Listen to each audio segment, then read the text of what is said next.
Today is June 25th, 2026, and the border between Israel and Lebanon is a line of tense quiet. Today is June 25th, 2026, tense quiet. The Israeli Defense Forces, or IDF, are positioned in northern Israel. They look across the border into southern Lebanon. On the other side, the militant group Hezbollah maintains a powerful presence. This situation is governed by a ceasefire that ended a war in 2006. An agreement, known as a Memorandum of Understanding, or MOU, also limits military activity. But this quiet is fragile. The potential for a new, wider conflict is always present. The current situation is a delicate balance. IDF patrols move along the security fence on the Israeli side. They use advanced technology to watch for any movement. In southern Lebanon, United Nations peacekeepers, part of a force called UNIFIL, patrol the area. Their job is to help the Lebanese army maintain stability. However, Hezbollah, a heavily armed political and military organization, operates throughout this region. They are not supposed to have weapons here, according to the ceasefire terms. But they do. This creates a constant source of friction. Any small incident could potentially spark a major confrontation. This border has a long and violent history. The 2006 war between Israel and Hezbollah was devastating. It lasted for 34 days. It resulted in many deaths and widespread destruction, particularly in southern Lebanon and northern Israel. The ceasefire that ended the fighting was brokered by the United Nations. It was meant to create a permanent peace. But the core issues of the conflict were never fully resolved. 20 years later, the same adversaries face each other across the same border, armed with more advanced weapons. They are shadowed by the same deep-seated mistrust. The international community watches this border with great concern. A new war here would not be a simple repeat of 2006. The Israeli Defense Forces state several key reasons for their heavy presence near the Lebanese border. The primary reason is to create a security buffer. Israel wants to keep Hezbollah fighters and their weapons away from Israeli towns and cities in the north. After the 2006 war, the goal was to prevent a repeat of the rocket attacks that sent thousands of Israelis into bomb shelters. By maintaining a strong defensive posture and surveillance capabilities, the IDF aims to make it physically difficult for Hezbollah to launch a surprise attack or conduct cross-border raids against civilian communities. Another core reason is deterrence. The IDF's presence is a constant message to Hezbollah and its backers in Iran.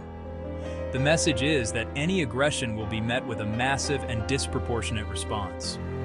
This strategy, known as the Dahiya Doctrine, was articulated after the 2006 war. The visible presence of tanks, troops, and surveillance posts is meant to make the cost of starting a new war seem unacceptably high. Intelligence and surveillance are also critical functions of the forces stationed in the north. The border is equipped with a vast network of sensors, cameras, and listening posts. Drones are in the air almost constantly. This allows the IDF to gather real-time information on Hezbollah's activities. They watch for tunnel digging, weapon smuggling, and the movement of fighters. This intelligence is crucial for preventing immediate attacks and for building a target bank for a potential future conflict. Knowing where Hezbollah's command centers and rocket launchers are located is a top priority for Israeli military planners. Finally, domestic political pressure within Israel plays a significant role. The residents of northern Israel demand security. They live just miles from a hostile and heavily armed force. Hezbollah views its military presence in southern Lebanon as a defensive necessity. The group is also a powerful political party within Lebanon, presents itself as the resistance, and, its primary declared motive is to defend Lebanon from Israeli aggression. Hezbollah points to Israel's past invasions and its continued occupation of a small disputed territory, the Shabaa Farms, as justification for its arms. They argue the Lebanese state is too weak and the official army is too weak to protect the country on their own. Therefore, they claim their weapons are essential for national deterrence and sovereignty. The group's power is deeply intertwined with its relationship with Iran. Iran provides Hezbollah with funding, training, and a vast arsenal of sophisticated weapons, including tens of thousands of rockets and precision-guided missiles. This support transformed Hezbollah from a local militia into a regional military force arguably more powerful than the Lebanese National Army. For Iran, Hezbollah is a crucial strategic asset. It provides Iran with a powerful proxy force on Israel's border, extending its influence across the Middle East and creating a deterrent against a potential Israeli or American attack on Iran's nuclear program. Hezbollah's motives are also shaped by its role within Lebanon. It is a major player in the country's complex political system. Its military strength gives it significant leverage in domestic politics, allowing it to influence government decisions and protect its interests. The group provides social services like schools and hospitals, which helps it maintain strong support among Lebanon's Shiite population. This dual role, as both a military force and a political party, makes confronting Hezbollah incredibly complicated. Any action against its military wing is seen by its supporters as an attack on their community and their political representatives. The foundation of the current quiet is United Nations Security Council Resolution 1701. This resolution was passed unanimously on August 11, 2006 to end the war between Israel and Hezbollah. Its goal was to establish a long-term solution to the conflict. The resolution called for a full cessation of hostilities. It also called for the withdrawal of Israeli forces from southern Lebanon, followed by deployment of the Lebanese army and an expanded UN peacekeeping force, UNIFIL. It was a blueprint for stability.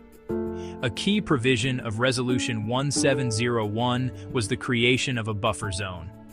This zone is the area in southern Lebanon between the UN demarcated Blue Line and the Litani River. The resolution states that this area should be free of armed personnel, assets, and weapons other than those of the government of Lebanon and UNIFIL. This was specifically intended to disarm Hezbollah in the south and prevent them from re-establishing a military presence on Israel's border. The Lebanese army and UNIFIL were given the mandate to ensure this provision was respected. However, the implementation of Resolution 1701 has been incomplete. While Israel did withdraw its forces in 2006 and UNIFIL did expand its presence, the key goal of disarming Hezbollah has not been achieved. The group has quietly rebuilt its military infrastructure in southern Lebanon, often operating in civilian areas. The Lebanese government has been unable or unwilling to enforce the disarmament clause. This failure is the central weakness of the entire agreement and the primary reason the conflict remains frozen rather than resolved. The fragile ceasefire could be broken by a number of specific actions seen as violations of agreements. A major trigger could be a cross-border raid. Hezbollah militants crossing the Blue Line, attacking an Israeli patrol, attacking a civilian community. Israel's response would almost certainly be swift and severe. Similarly, Israeli special forces conducting a raid inside Lebanon targeting a high-value Hezbollah commander targeting a weapons cache. That could ignite a major retaliation from Hezbollah. Ground incursions are highly provocative and could spiral out of control. Airstrikes are another potential trigger. Israel has reportedly conducted hundreds of airstrikes in Syria to prevent Iran from transferring advanced weapons to Hezbollah. A significant strike inside Lebanon, for example, against a suspected missile factory, would put Hezbollah under immense pressure to respond. Such a strike would be seen as a direct assault on Lebanese sovereignty and a major escalation. Hezbollah leaders have warned they will not tolerate such attacks, a very dangerous red line. Massing troops along the border is a powerful, dangerous signal. Moving large numbers of soldiers, tanks, artillery to the front line would be seen as preparing for an imminent attack. That could trigger a preemptive strike. If Israel believed Hezbollah planned a large-scale missile attack, it might decide to strike first. Move and counter-move dynamics are a classic pathway to war. Each side reacts to defensive preparations with escalatory steps. Even small border incidents can escalate. A misunderstanding between patrols, a dispute over the blue line location, and accidental discharge could be the spark. In a tense environment, a minor event can be misinterpreted as a deliberate provocation. Protests at the border sometimes involving attempts to breach the security fence.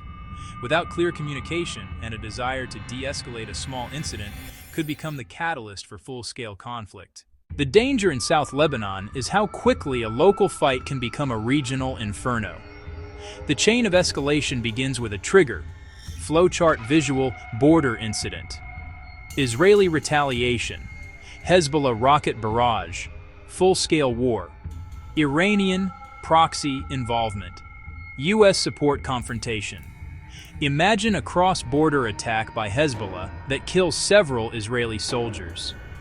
Israel, under its deterrence policy, would likely respond with heavy airstrikes not just on the unit responsible, but on Hezbollah command centers and infrastructure in southern Lebanon, and possibly Beirut. This initial exchange would shatter the 2006 ceasefire and put both sides on a war footing. The first step up the ladder would be taken. The second step involves a full-scale war between Israel and Hezbollah. Hezbollah would likely launch thousands of rockets at northern Israel and central Israel, aiming to overwhelm its air defense systems and terrorize the civilian population. Israel, in turn, would launch a massive air campaign and possibly a ground campaign. The goal would be to destroy Hezbollah's military capabilities. This would lead to immense destruction in Lebanon and significant damage and casualties in Israel.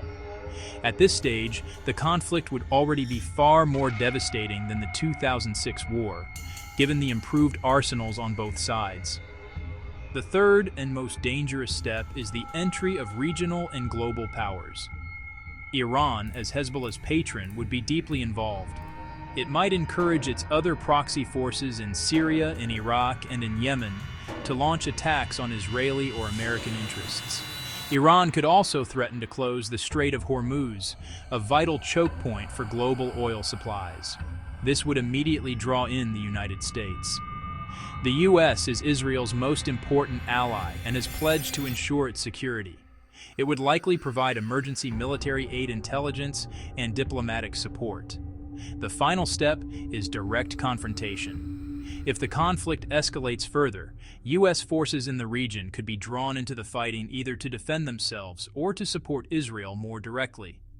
This could lead to a direct military exchange between the United States and Iran, a scenario that both countries have sought to avoid.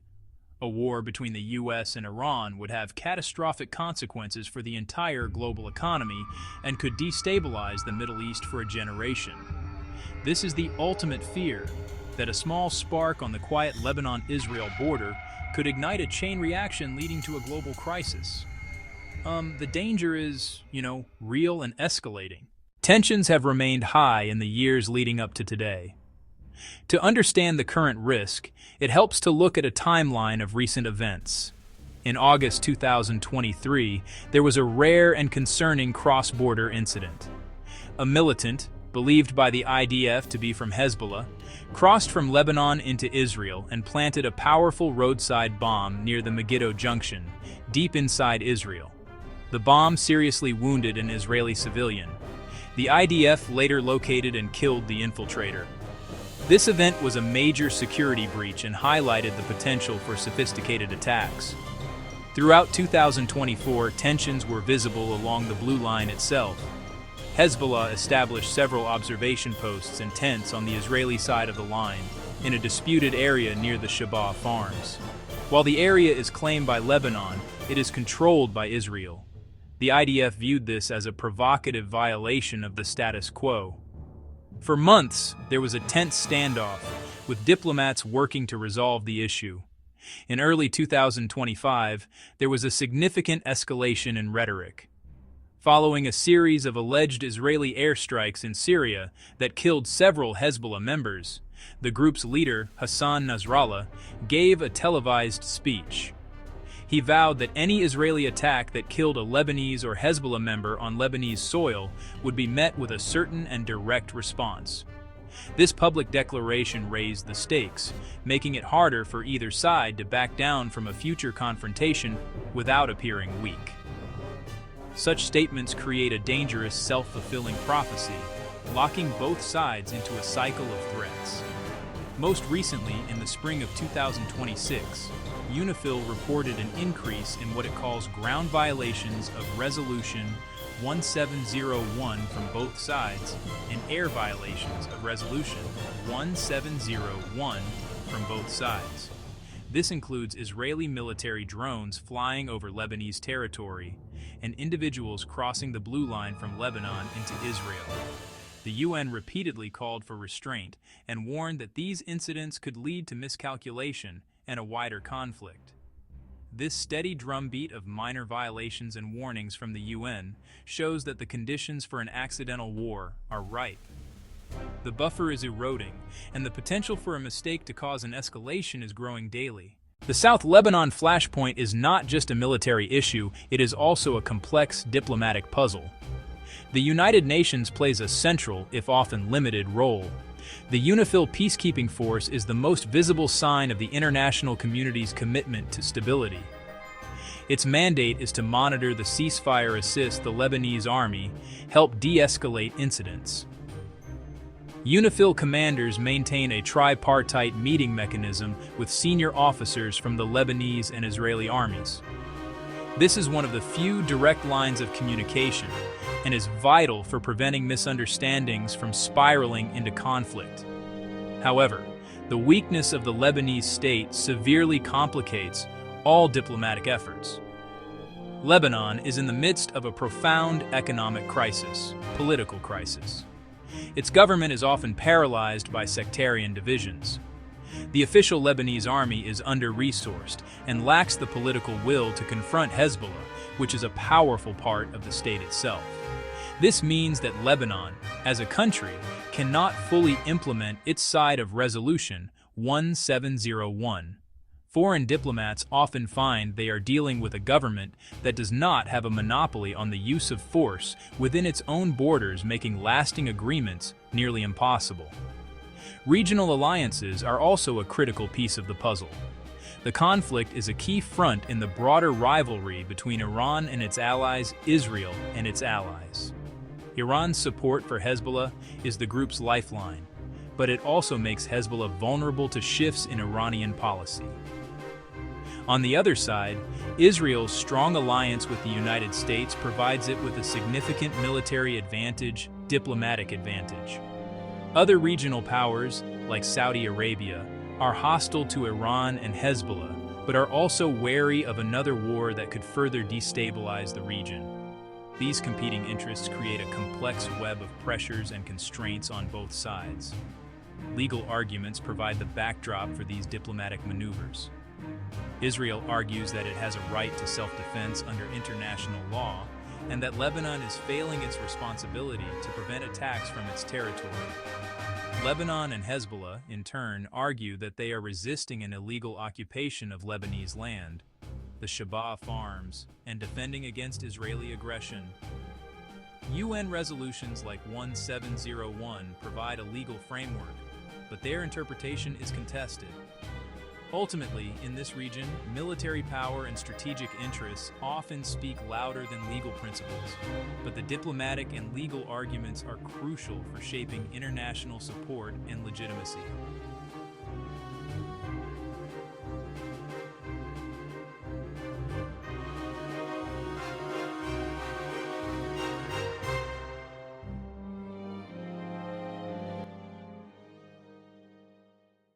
In conclusion, the border between Israel and Lebanon remains one of the most dangerous places on Earth. It is a line where two powerful adversaries stand in a tense standoff.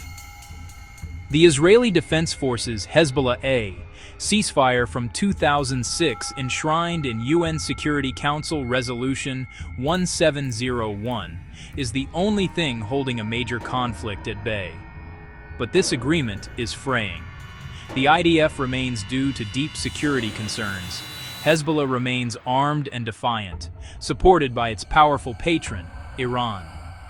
The quiet is deceptive, It is a quiet, built on a balance of fear, not a foundation of peace. The risks of miscalculation are immense.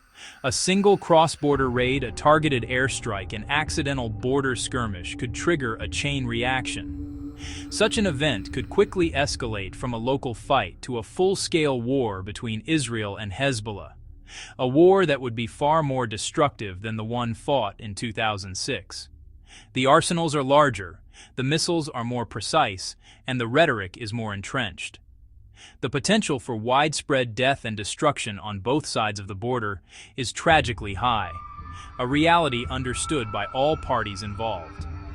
The gravest danger is how a local conflict could rapidly expand, pulling in regional and global powers.